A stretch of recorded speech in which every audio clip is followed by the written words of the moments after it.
That song is movingly beautiful, so much so it's difficult to speak.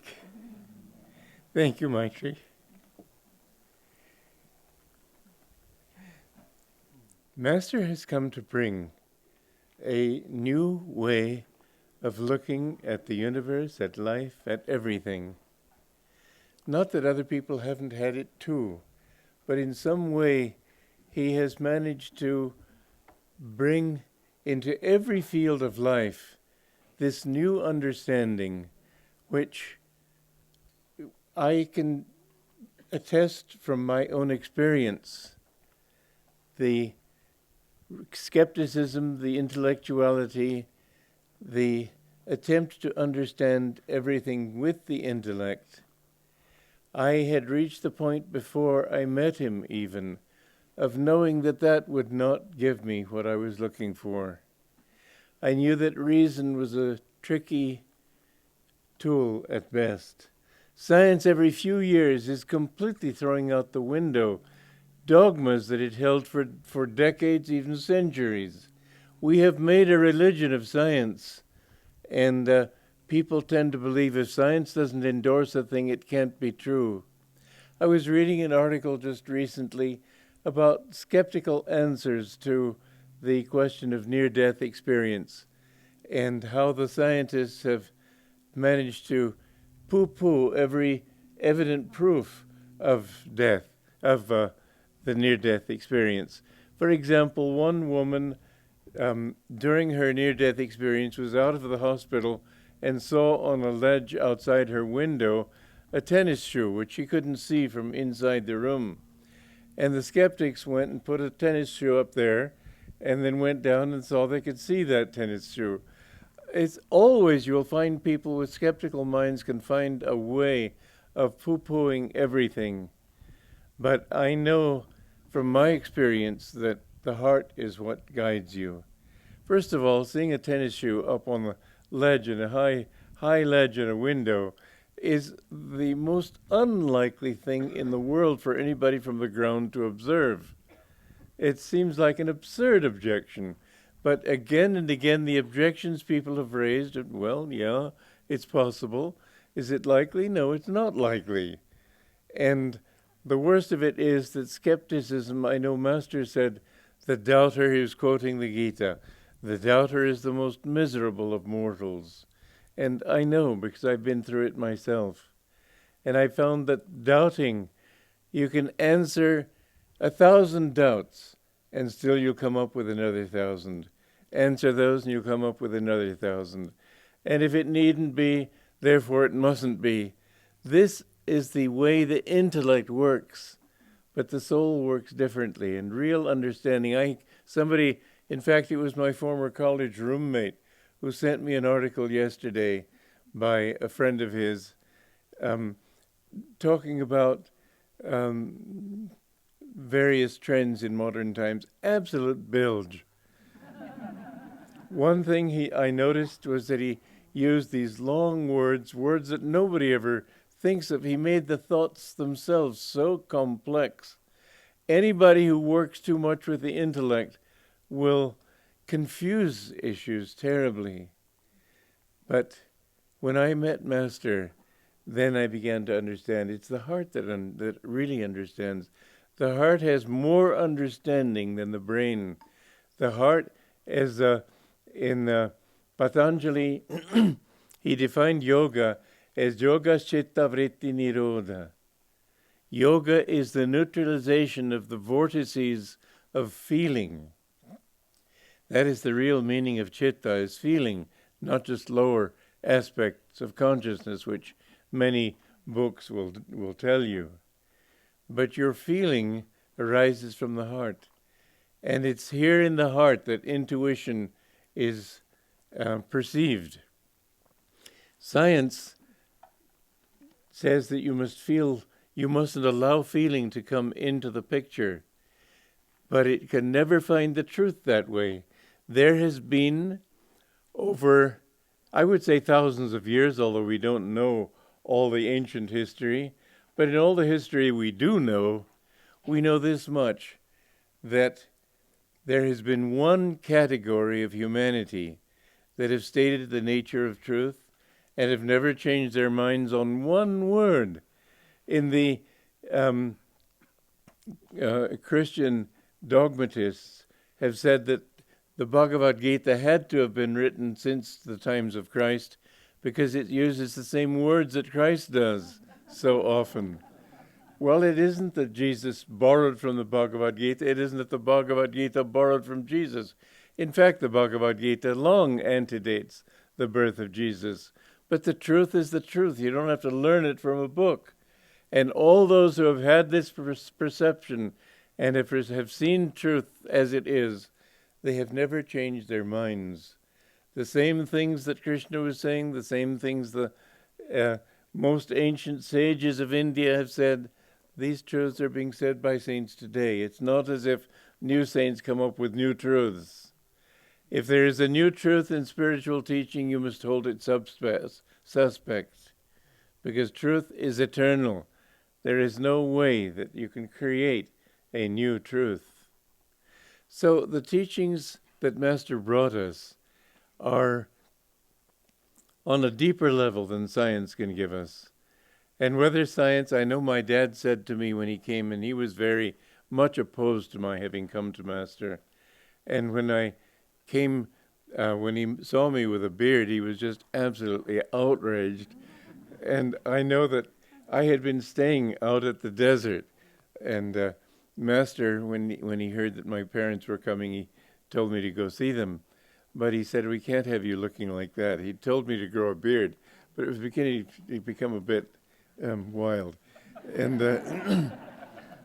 and so he had me sit in a chair and asked for some scissors and trimmed my beard himself. And ever since then, I've tried to keep it that length. But Dad said to me, if I were to get a few doctors to... My voice isn't in very good shape today. If I were to get a few doctors to rule on your what you're telling about energization, would you accept their testimony? I said, Dad, there are many doctors who follow these teachings and accept it completely. Well, there was nothing more he could say, but he probably thought they were too, just lost souls. There really is no dividing, there's a dividing line, there's no coming together between skepticism and faith. And yet faith endorses the certainty of the soul. And when Master describes samadhi and other people describe their experiences of God, it's always the same. This infinite light, this infinite joy. Saint Simeon, the new theologian, and he's called the new theologian because he came 1,000 years after Jesus. He lived more than 1,000 years before our time. So we can't really call him the new theologian, but that's his name. So Saint Simeon, the new theologian, said that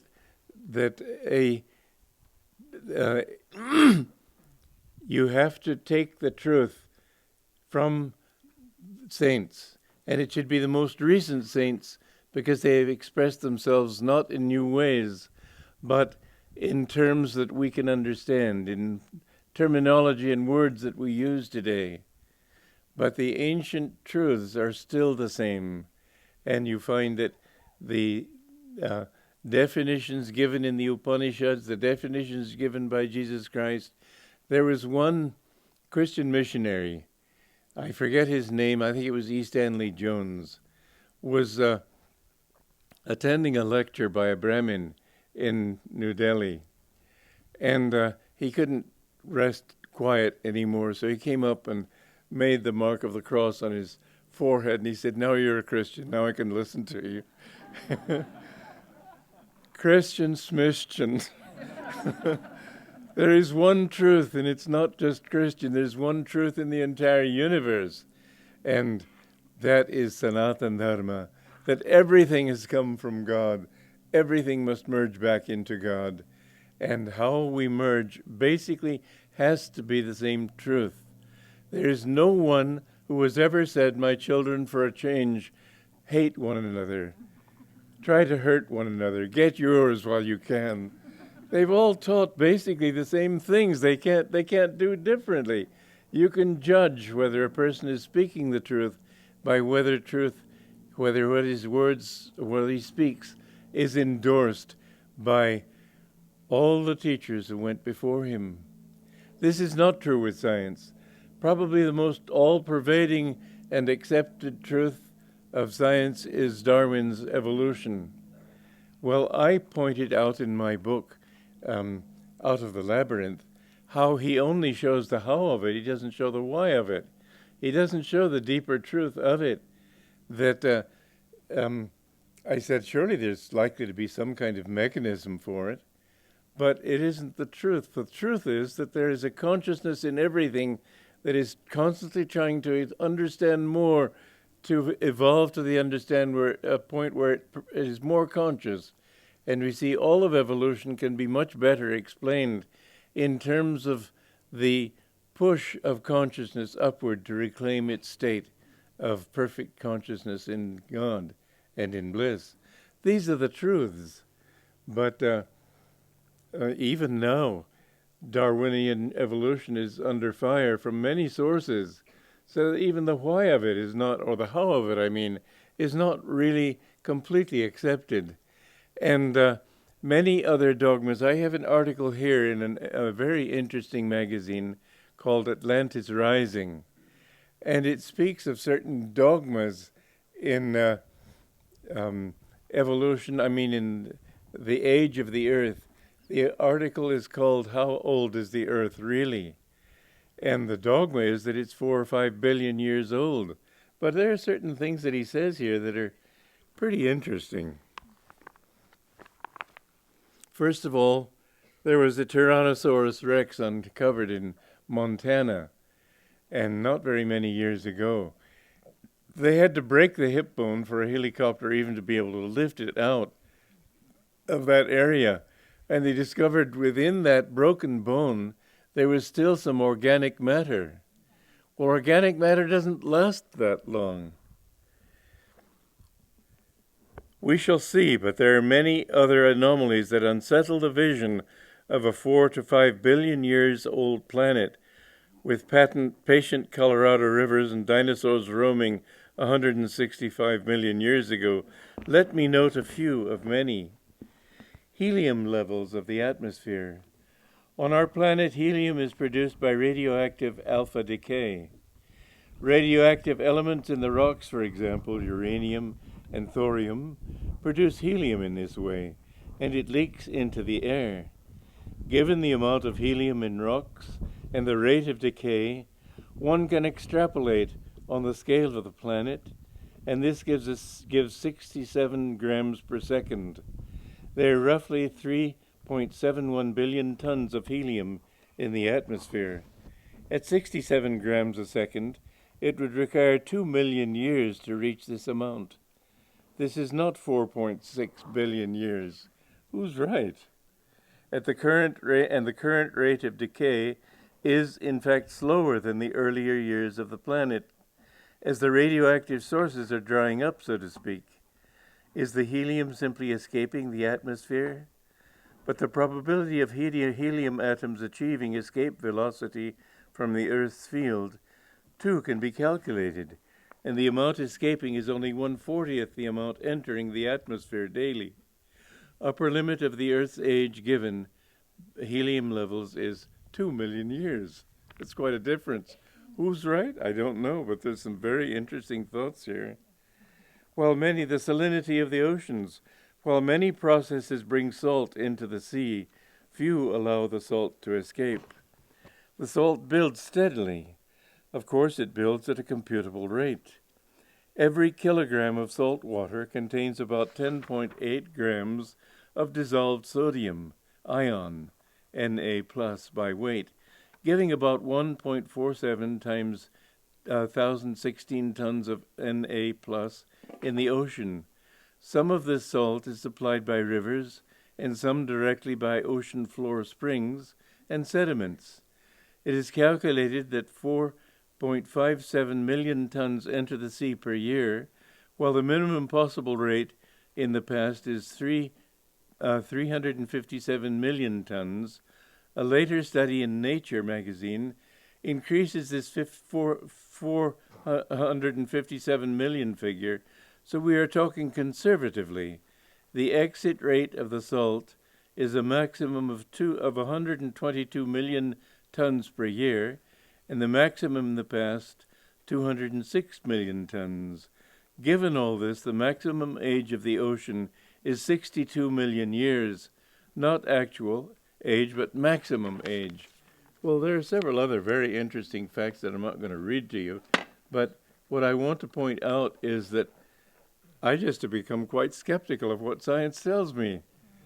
You know, a very famous scientist in Germany said that a new scientific discovery gains acceptance not because it is logical, but because the old guard die and the new people are born with a sort of becoming accustomed to this thought. Scientists are human beings. Human beings are dogmatic. Scientists are dogmatic. You can't get away from that fact, and the scientists are constantly arguing against new things only to be knocked on the head sometime later, and time levels, eras become longer. Here they're becoming shorter, and I'm absolutely amazed by this article because it knocks on the head so many basic scientific theories. But remember, most of science is a theory. It is not a fact. And who cares? I mean, I'm perfectly happy for the world to be 2 billion, 5 billion. It doesn't matter to me. I've stopped counting after about 1,000. The point is that if you want to understand what life is about, I realized this when I was 13. I wanted to be an astronomer, and I worked at it for some time. I even had a mirror that I was grinding, and I worked at it for 6 months, and it was close to being finished, and it dropped off the table and chipped, and I was discouraged. But I came to think further about science, and I realized that what does it matter to me how many galaxies there are? What does it matter to me how old the universe is? What do most of scientists' scientific facts mean? What I want is inspiration, and I came to understand that truth hasn't anything to do with facts so much. It has to be factual, of course. But inspiration is what we need. And this is where the Guru comes in.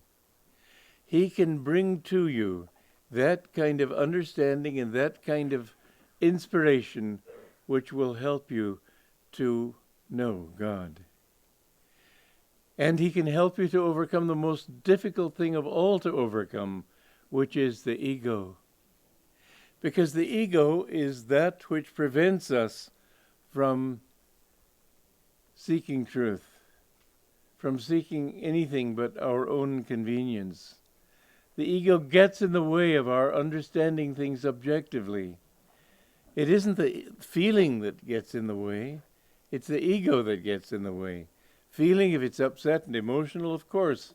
I remember this friend of mine in college had a friend of his who was a professor of French, I think. His name was Jean. And he had an unusually small heart. And he took pride in this fact because he thought that meant he was objective. I don't take pride in that. I think that it's only when I've been able to expand my heart that I've been able to really understand. You can't understand other people even if you don't empathize with them. When I look at people now, I often almost feel like tears, like weeping, because they're so wonderful. They're all just trying as I'm trying for the same truth, which is bliss. And to me, even ordinary people, sometimes I find myself almost unable to bear the bliss of it, knowing that that's what they're looking for. I remember one time, because when I came to Master, I was intellectual and proud of my intellect, and I had a good brain, and I could out-reason most people, and find the flaws in just about everything, and I had reached the point where I knew that wasn't what I wanted. I wanted to get out of this intellect of mine. And I tried doing it until finally one day I woke up and found myself getting proud of my humility. And I thought, is there no cure for this thing? The more you try, the harder it gets. And then I remember one night I sat in my meditation room and I said, I'm so sick of this ego. And I said, get out! And I said it with all the force of at my command. And I came out from my meditation. I felt so free afterwards. And I came out from my meditation room, and Master was standing above the tennis courts looking out over Los Angeles. And so I came to him and knelt and took his blessing. And he tapped me on the head. He said, very good. He knew what I'd been going through. And then sometime later, he said that he said the trouble with too many of our ministers is that they let popular acclaim go to their heads. And I said, Master, that's why I don't want to be a minister. He told me I have to be. And I said again to him, that's why I don't want to be. And he looked down at the ground very seriously. He said, you will never fall from ego. You could say they'll never fall from it because I'm in it. I don't think that's what he meant, though. Because you don't fall from ego. So anyway, this ego is the greatest barrier. And this is why you need the help of a guru. Because I think I told this story to you on Monday, but it's well worth repeating. In any case, there's this man, Master told me this story, who was being bothered by a demon. And he read in the Vedas that there's a certain ceremony you can practice over some powder, and then you can throw the powder onto the demon, and the demon will be forced to disperse.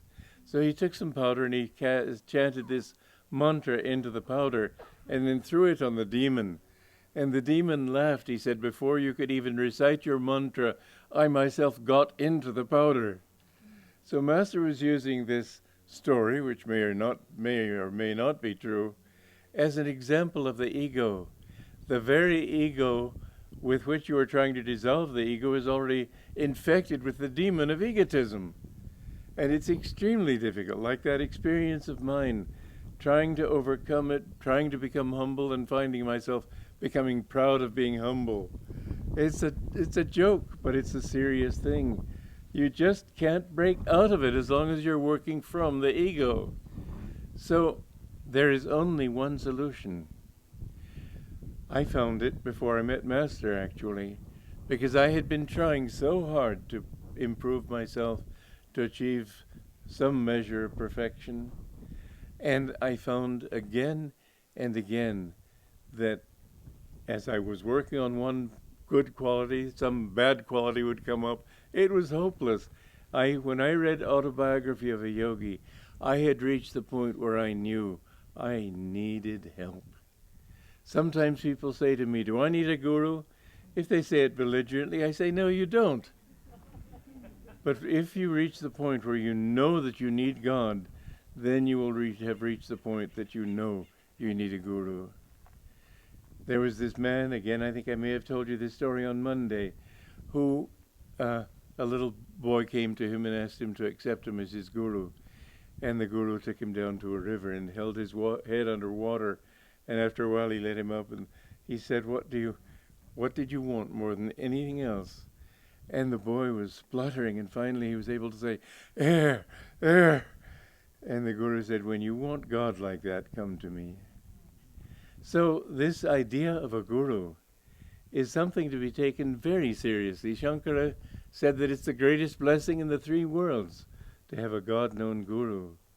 And the question with us is that Master said he was the last guru, the last of the line of gurus. And many people have taken this to mean, well then, are we stuck? I'm probably the only person here, and certainly one of the very few people still living, who could have known him.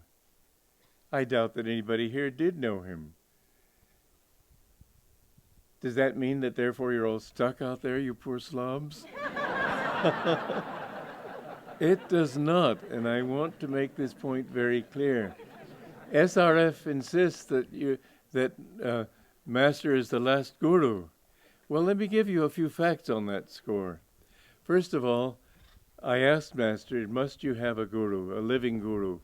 He said, you must have met him at least once. So where does that leave you? I asked him, what about that man in Vrindavan, whom he gave Kriya? Remember 2 penniless boys in Vrindavan? And Master said, inwardly he has kept in touch. So Master was aware of that. But he had that because when he said, you have to have had some contact. There was another thing that Master said. You can't find God until you have freed 6 others. He said, you have to free others. And I said, well, how many? He said, 6. This is a divine law. Now, if nobody in his work after his passing can find liberation because nobody can have a disciple, then what is the truth of his teaching? It's a false teaching. You have to accept it's either false, or if it's true, it's not true the way it's been understood. My understanding is that Master said he is the last of the line of gurus, but not the last in the line of gurus, and that's a big difference. In other words, like Jesus Christ, he is the one who brought this message, and he was an avatar. And what is an avatar? An avatar is, well, first there is the stage of Jivanmukta. He said it in the first Kriya that I was at. He said, of those present, there will be a few siddhas and quite a few Jivanmuktas. A Jivanmukta is one who has overcome all his past karma. He has to go beyond even Sabhikalpa Samadhi, because in that state, even though you've become one with God, when you come out of your meditation, you remember your ego. You remember that you were John Doe who became infinite, became him John Doe again. In Nirbhikalpa Samadhi, you've completely slain the concept of ego.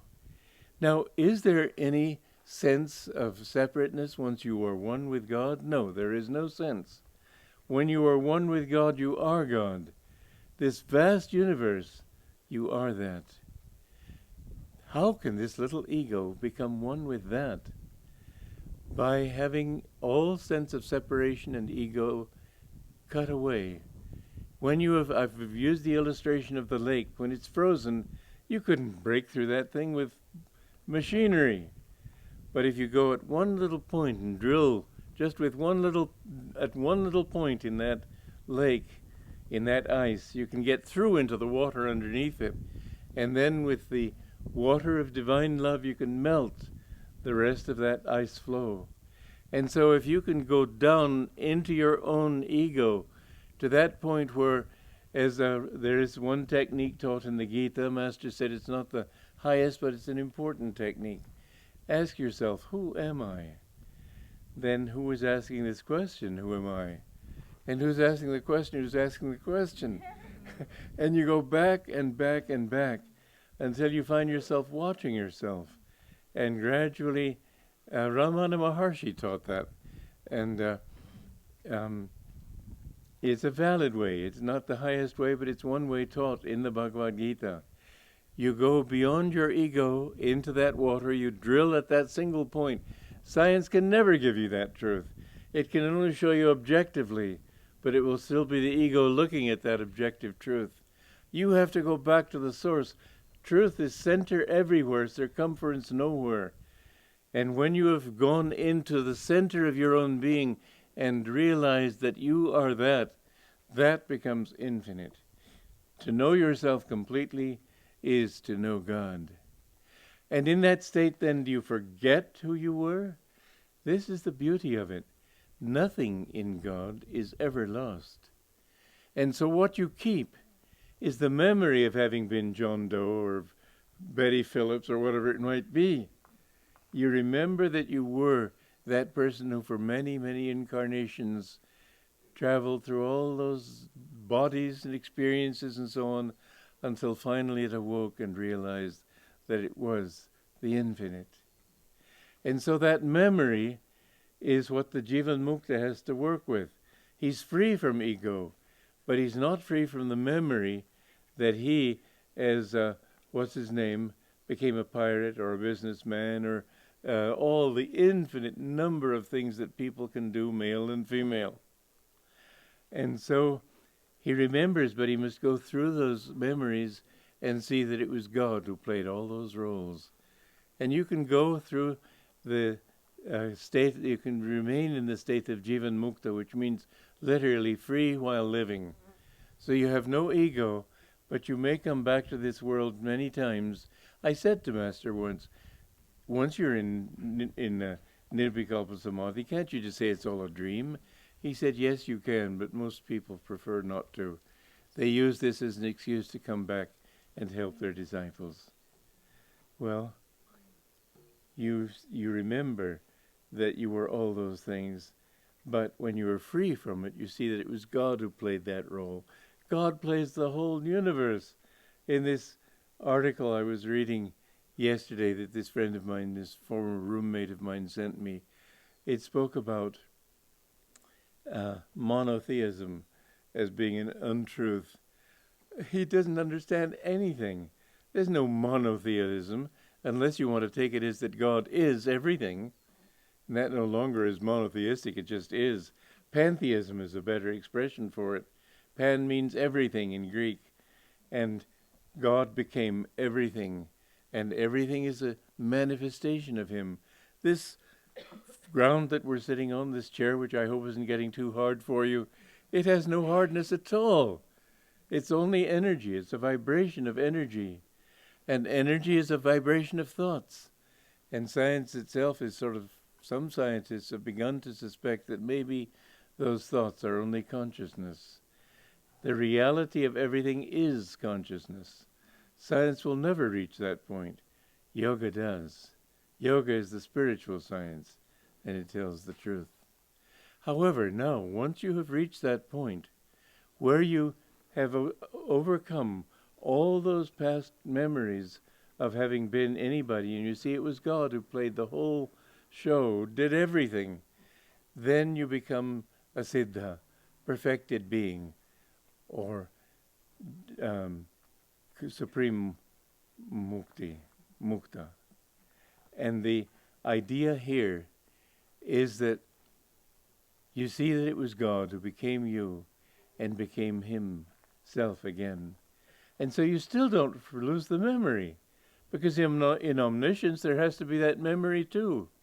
And so even though you're completely free, and when Master said there will be a few siddhas, that meant there will be a few people among his disciples who are completely liberated, who, when they attain that state, then they still remember having been this person, but they remember that it was God who was that person.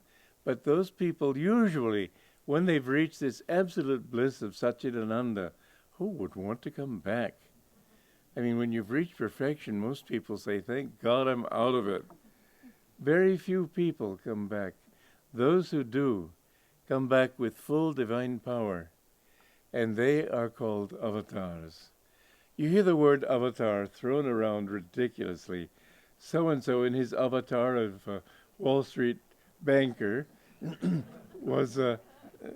that's not the meaning of avatar. Avatar, they've corrupted it. They think of a financial guru, for example. A guru has to be one who lifts you up from the level of ego into divine consciousness. And so an avatar is one who has come down. God has incarnated in this world. The reason, and he has come as Jesus Christ. Yes, Jesus was divine. They sell him short by thinking he was divine as a little body. He was divine because he was one with the infinite.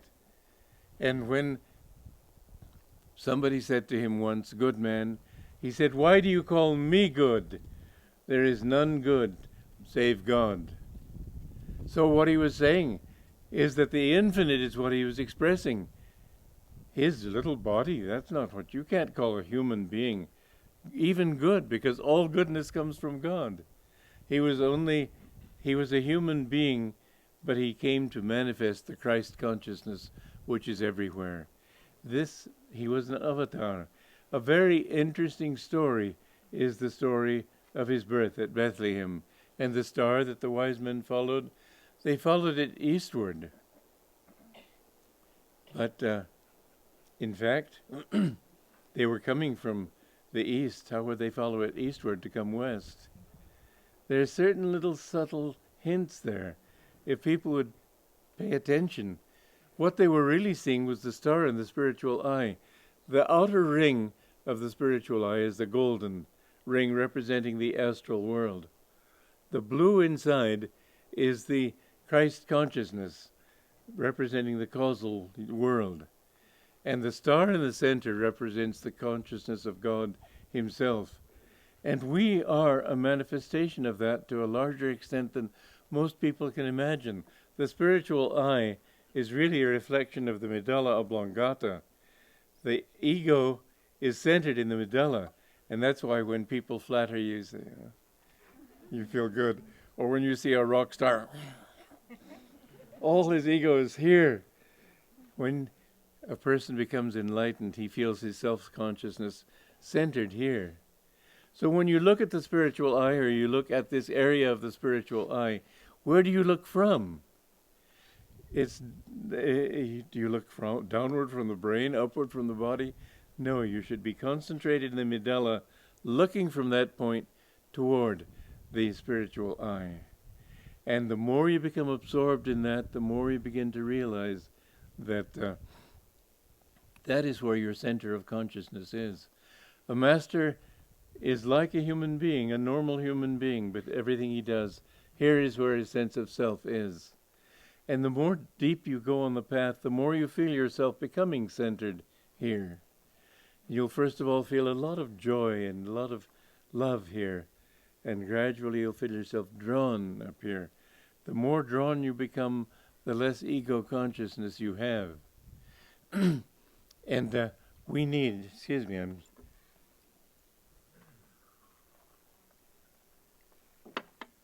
we need to completely become centered there. Then a channel opens up to the top of the head. And they say that an enlightened soul goes out through the top of his head. Sometimes they'll even see a break in the skull here, to indicate that the soul has escaped from that point. But you can't reach this point except through the spiritual eye. So the truth of it is that this is the seventh chakra, but this masquerades as the seventh chakra temporarily until you've completely brought your sense of self here, and then you direct it upward toward the spiritual eye. Now, when an avatar comes into this world, he comes with the full power of God. A Jivan Mukta, one who's still trying to rise, he doesn't have that full power. But all these true avatars who have come have the power. Jesus has the power even now to save people, to resurrect them from delusion into wisdom. Rama has that power now. When they chant the name of Rama and Krishna and Jesus and all the great avatars, they are chanting a truth. Those men are not dead. They are alive right now, and their power is right now. And it is very different from a saint who has achieved God and has that sense of oneness with him, but hasn't that divine power. Jesus had that divine power, and the only great mistake that people make is the thought that mine is the only way. And you find that this is so everywhere. Everybody thinks his own is the best way. When I was a child, my father gave my brother Bob and me 2 presents. And each of us was arguing as to which was the best. His own, of course, was the best. Then my father came back and said, "No, you've got it wrong. I meant this one for you, that one." And so suddenly we switched our allegiance, and this was still the best. We did it in fun. But in fact, some people do it in dead earnest and kill each other because they think that, if the goal of life were to reach the equator, those north of the equator would be told to go south. Those south of the equator would be told to go north. And human nature being what it is, it never knows when to stop. And so it keeps going after it reaches the equator. And so you can imagine some people down in the south meeting people determinedly coming north and saying, no, you're supposed to go south. No, we're supposed to go north. And so they come to blows. Well, all they're supposed to do is reach the equator. The truth is one, and it's central in ourselves. What Jesus came when he said that his is the only way. It is the only way. Sanatana Dharma is the only way. The only way to know God and to be saved is to become one with him, to become one with his consciousness. But God did not punish the rest of mankind by giving mankind his only incarnation in this little tiny corner of this world, leaving the rest of people, now that we know how old and older and older the world is, the thought that he waited thousands and thousands of years before even coming and telling them how they could be saved is just unthinkable. It's ridiculous. Yes, Jesus is the only way because he represented the only way, but that only way has been taught word for word practically, and that's why they Christian missionaries in India thought the Bhagavad Gita had to have been borrowed from the Bible because it was teaching so many of the same truths. But truth is one and eternal, and that avatar has come again and again into this world, and it is each time a special soul.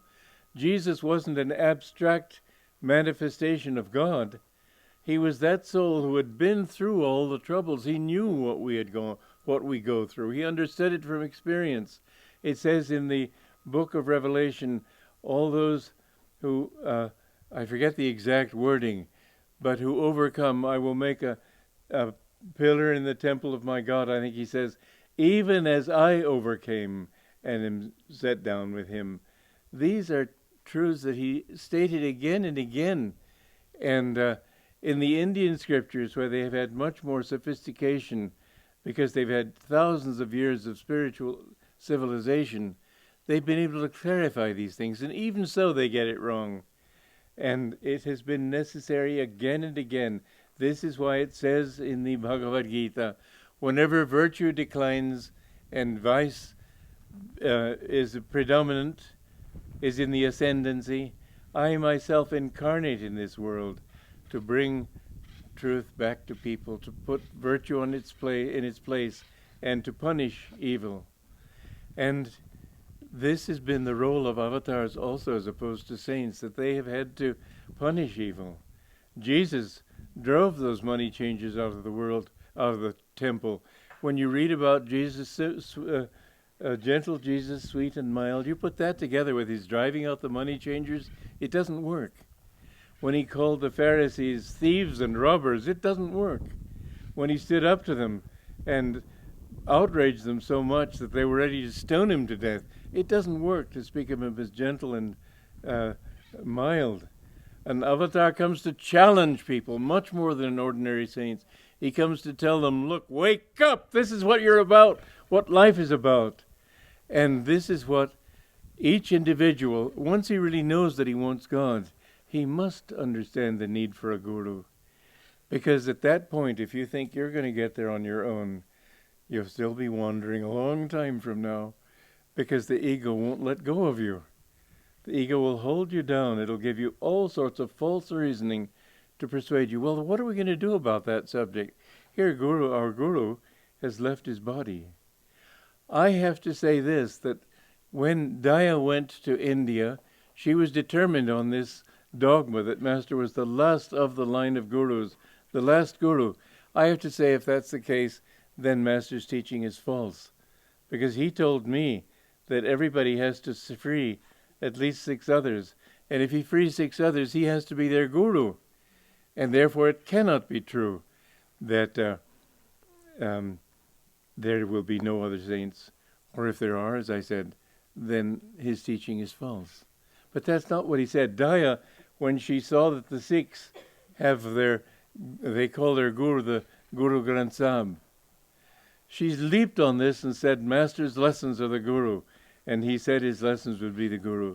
Master told me personally, no written thing can be the guru. You can challenge scripture, and it won't be able to answer you. You challenge a guru, he can answer you. You challenge a person who knows God, he can tell you the truth. You can't get that from the Bible alone. This is the great mistake in Protestantism, that they thought all they needed to do was go to the Bible. But in the time of Luther himself, who promoted that thought, he got into a big debate at the Marlburg Colloquy with Zwingli, who also created Protestantism in Switzerland. And they couldn't agree on a certain basic scriptural point. Well, if these proponents of this idea say it's all there and they can't find the answer there, that shows that you cannot get it from a scripture. Master never said the lessons would be the guru.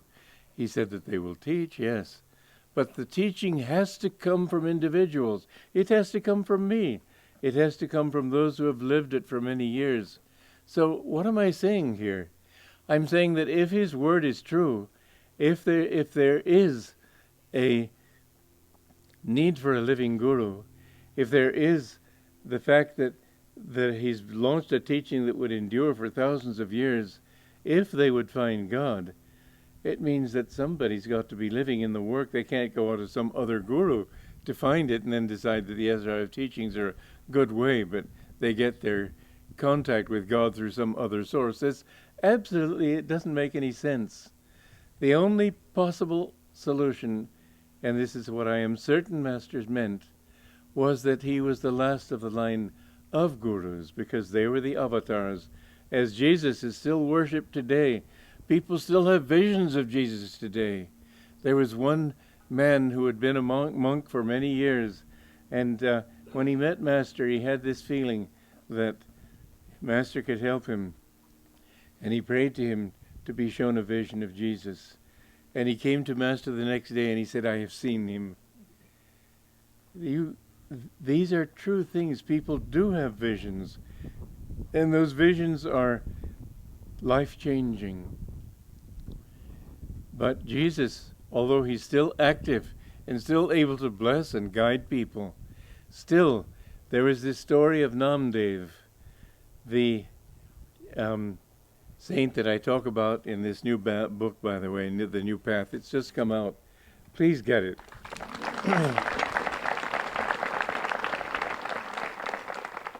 It's a very good book, if I do say so myself.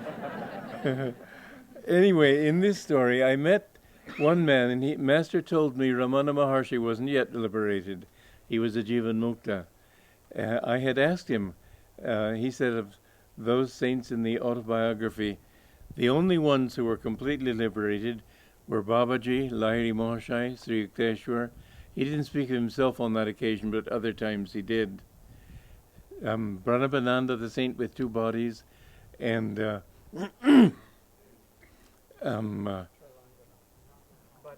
Gopal Mujumdar, the sleepless saint.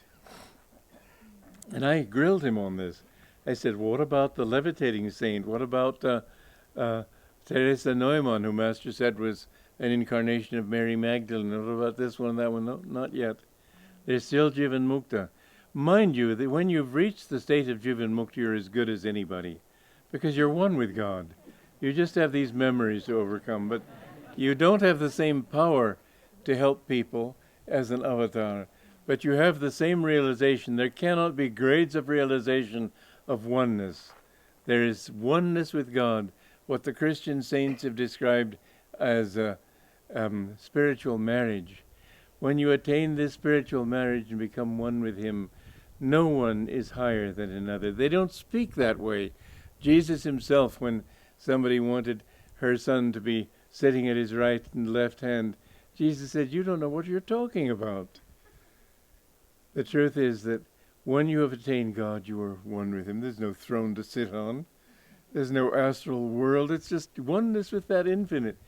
And you are in absolute bliss, Satchidananda. Well, anyway, within this pattern, there are certain works which, for example, in India, people try to find a guru. Among Sikhs, I have taught in Punjab, and I have found that Sikhs, even though they call their Guru Granth Sahib the Guru, it is not understood that way really. It has a certain reverence. But Sikhs today go to seek their gurus. And I imagine that's always been the case. Whether it is or not, this is the truth that I am telling you. You need a guru. You need a living guru. You don't need to have him with you. You don't need to be with him all the time. But there must be that one physical contact. There must be that one soul contact while the Master is living. And that leaves all of you out if you don't take into account that his disciples also would become his channels. He said, it says in the Bible that at this time Jesus did not initiate people personally. He initiated them through the disciples. And this is true in Master's time. Master had me initiate somebody when he was living. And this was a rather frightening thing for me, because he asked me to do this when I was only 22. I hadn't been with him more than 8 months. And he had me, I remember Bernard came into my room on Saturday morning. I had known that Master was to speak on Sunday, because it was my job to send out the notices to the churches. And I knew that he had not talked for 2 months in San Diego, and that finally he was to speak there this next Sunday. Saturday, the day before, Bernard came into my room and said, Master can't go, he wants you to go in his place. Well, he could have asked a lot of other people, but he asked me. And after that, I had to give a Kriya initiation to somebody. I'd only attended one initiation. I'd never spoken in public in my life. I was horrified. And I had 12 hours to really get ready for this thing. So I took the bus down to Encinitas, and I had Brother Bhaktivedanta teach me the ceremony of the Kriya and tell me a little bit about what to do. In those days, they had the curtains closed. You were up on the platform, and the curtains were closed until the moment the service began, then the curtains opened. So I could hear all this mumbling outside. But when the curtain opened, my God, the church was full. There were people looking in the window. There was standing room around they showed their spirituality by none of them leaving. But I didn't get nervous because I was thinking, those poor people, they've expected to see their guru and they see this 22-year-old in his place. I've never been nervous because I've always thought in terms of people's needs rather than my own. But the truth is that Master pushed me into the public, and in a rather rude way, you might say, like a baby bird being pushed out of its nest. From then on, he had me teaching, and he made me a minister, really before I had even been with him a year. And he put me in charge of the monks after I'd been with him not even a year. And he did this to other disciples, but he said that this is our role, to transmit. He said, when you speak to people, don't give them just your ideas, don't give them just words, give them your vibrations. He had me standing outside the church very soon after I came there to shake hands with people. Well, I was just this young chick. I didn't know anything. But everybody was drawing from me because they felt I was representing him. And I said to Master, don't ask me to do that again, sir. It's just I feel completely drained by it. He said, that's because you're thinking of yourself. Think of God, and his power will flow through you. And I found that was true. The more I thought of God, the more energized I felt by giving. You know, the magnetism and energy are a part of this new age. They are, before electricity was discovered, you couldn't really talk about magnetism. You couldn't talk about energy. Now, my grandniece tells me that energy is the word she hears all the time. We're in an age of energy. It's now possible to teach this yoga science, and its deeper sense, because its deeper aspect deals with the energy of the body. Anyway, in the meeting of the Guru, in the transfer from the Guru, my Guru gave me this, he gave it to other teachers, and it is our role, and it will be a role that we pass on, and it is like this, and this is the truth, that contact with me or with Jyotish or Devi, it will make you that, and someday many of you will become that contact. And don't think of it, you're the Guru, because Master also never thought of himself as the Guru. He said, I am not the Guru. God is the Guru. And when I met Swami Muktananda, he did his best to get me as a disciple. And his translator said to me, your own Guru said he's not the Guru. He didn't understand. He was a lower saint. He had lots of things still to overcome. Among them, and chief among them, was ego. Anyway, when Master said, I'm not the Guru, God is the Guru, God had to work through. As in that story of Namdev, he could see Krishna. Krishna would talk to him. But when he showed that he had a flaw, and he asked Krishna to help him, Krishna said, I can't do that directly. I can inspire. I can uplift. But for the touch of God, that has to come through a human channel.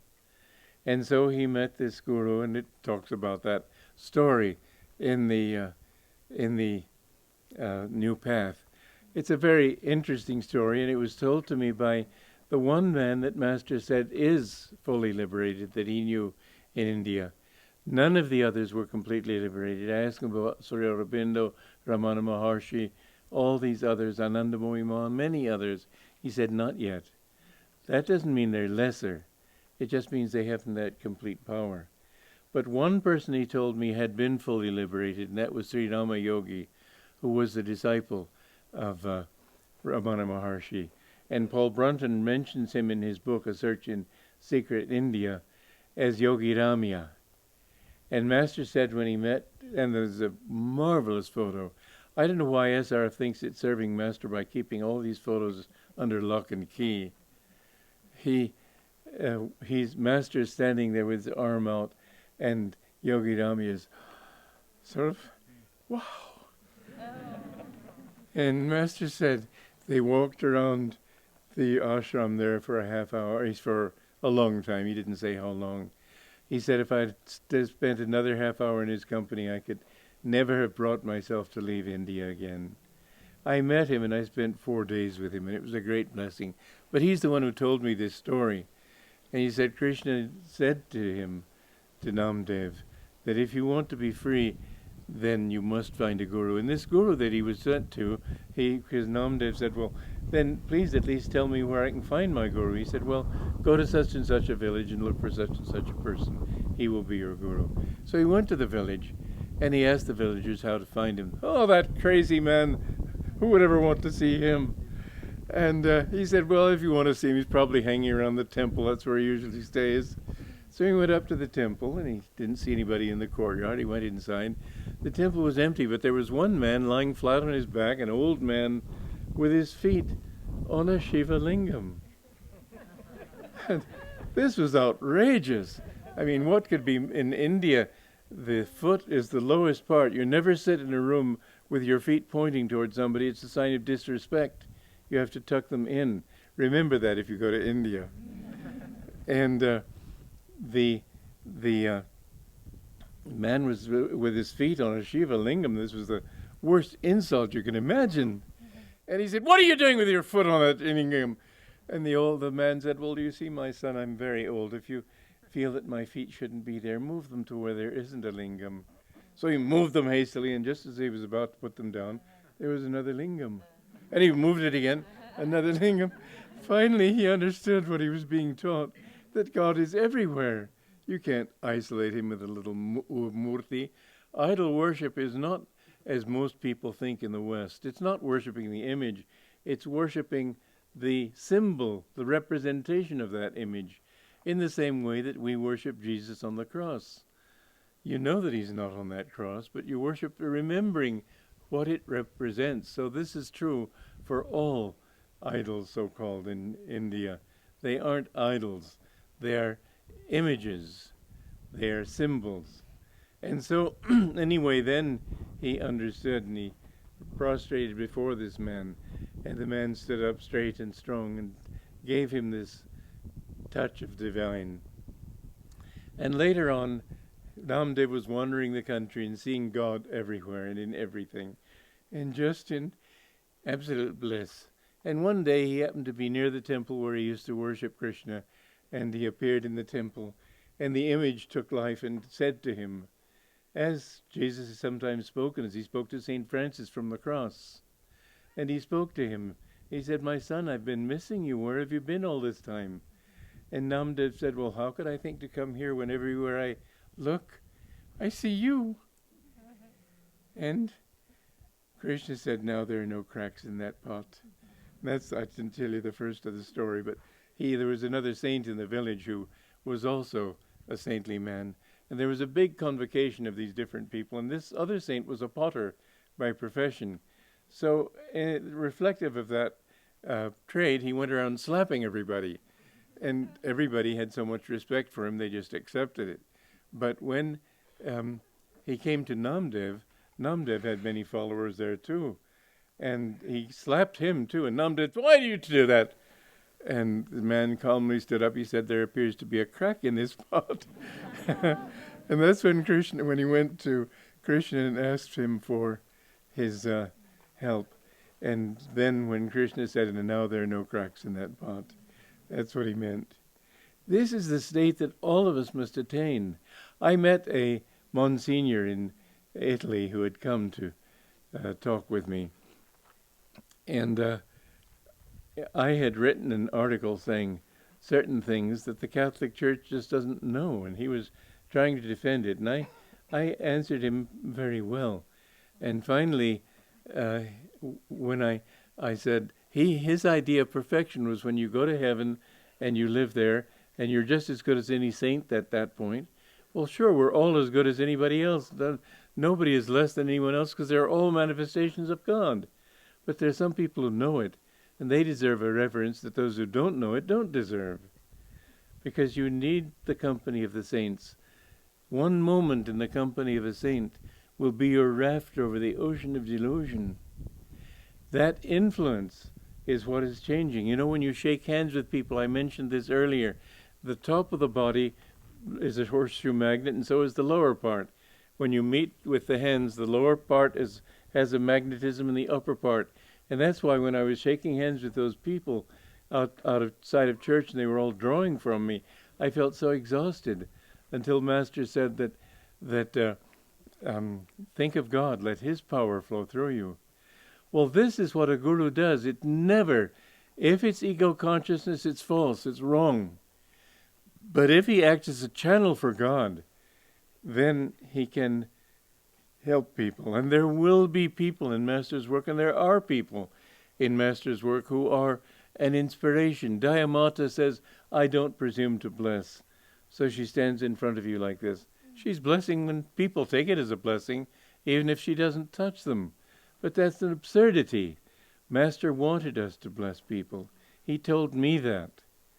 And we must understand then that the power of the Guru will flow through his disciples. And I have seen this to be a truth in those people who say, "Well, I'm just going to Master. I'm not going to go to any intermediary." I have never seen a glow in those people. They need that contact. People who have come to SRF, people who have come to Ananda, they receive a contact that they don't get if they think to get it only on their own. And this is also true in Christianity. Don't think that just any preacher is going to give it to you, but those who feel the presence of God, those who have deep devotion to Jesus, those who try to transmit His consciousness to people, they can. And the path, just as a relay race, you pass the baton from one person to another. So spirituality has to be passed on from person to person. This is why God has to come back into this world again and again. Jesus said to all those, he didn't say it, it's in the first chapter of the Gospel of St. John about him, to all those who received him, to them gave he power to become the sons of God. Now, receiving Christ doesn't mean what it was considered to mean for centuries. Credo, I believe. And it's enough to believe in Christ. Torquemada believed in Christ. Do you think he went to heaven? He killed so many people by torture. Many people in the name of Christ have committed terrible atrocities. Do you think they're all going to heaven because they believe in Christ? It's not enough to believe. People believed that the world was flat. That didn't make it flat. Belief is one thing. I can believe in you, but I cannot say I have faith in you until you've proved yourself to me. When I've seen your friendship, for example, tested under severe circumstances, then I can say I have faith in you. When I know that this truth really can change my life, I can never lose that. Faith is something real. St. Paul said faith is the proof of things unseen. Belief doesn't prove anything. The world was flat and people thought the world was flat. It isn't. People believed the world was the center of the universe. It isn't. Time after time, people's beliefs have been proved to be wrong. But what they've understood through faith, that is to say through a direct experience, that they know, and that will never be shaken. And this is the beauty of spiritual faith, that when you've experienced it, no one can shake you. No doubts can overcome you. You know, because as like that beautiful story of St. Anthony of the desert, he meditated in the desert for many, many years, and he kept saying, reveal thyself, reveal thyself.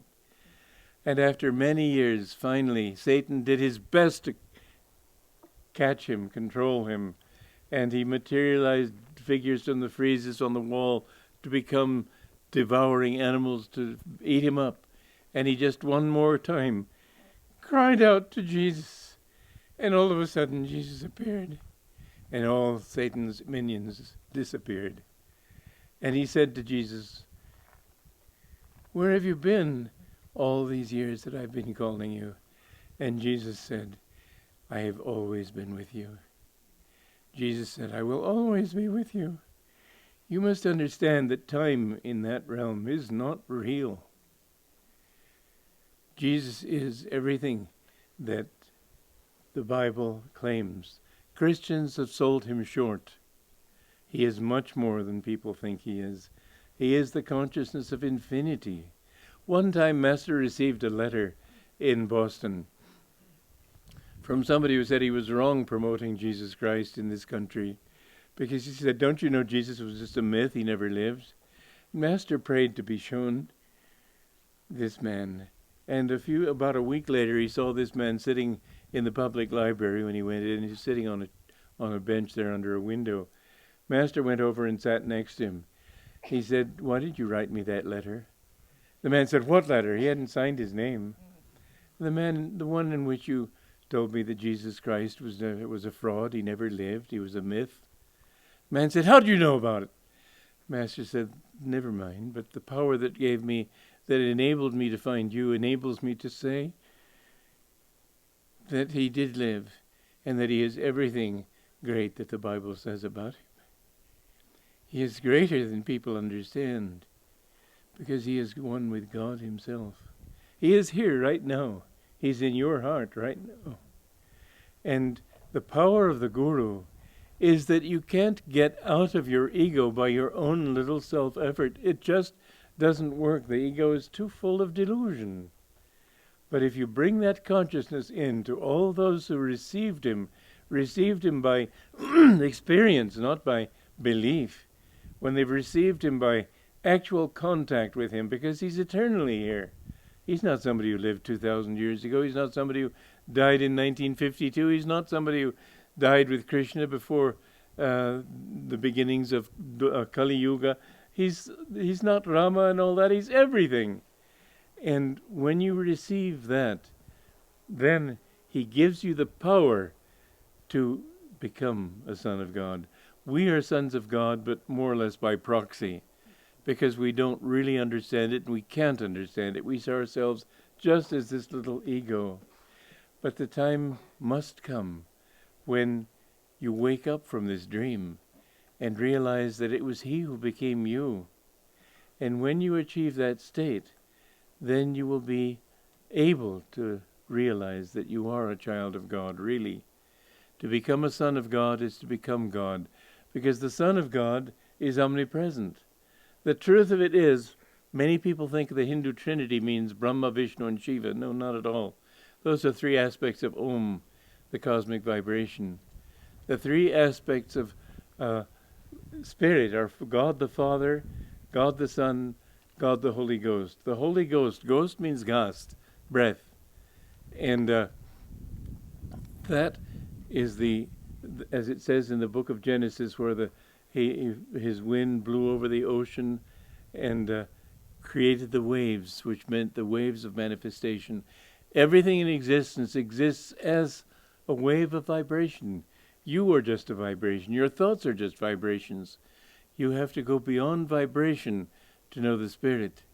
And so God, when he chose to manifest this universe, and I've been asked the question, why did God create the universe?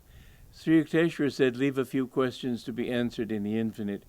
But I have an answer to that too. I think it's the nature of Satchidananda to want to express itself. And that it's the nature of Satchidananda to want to be creative and to manifest this universe. We have been born of that bliss. And our duty, implanted in our very souls, is to seek that bliss in everything. And we make mistakes again and again, but finally we understand that where we will find that bliss is inside, never outside. Heaven is only a byway station, a halfway station. You have to go beyond heaven. You have to go beyond the thought that God is limited. You have to go to infinity.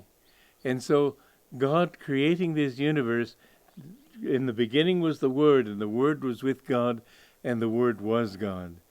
Most people think the Word means the Bible. Could there have been a Bible before there were books to write in?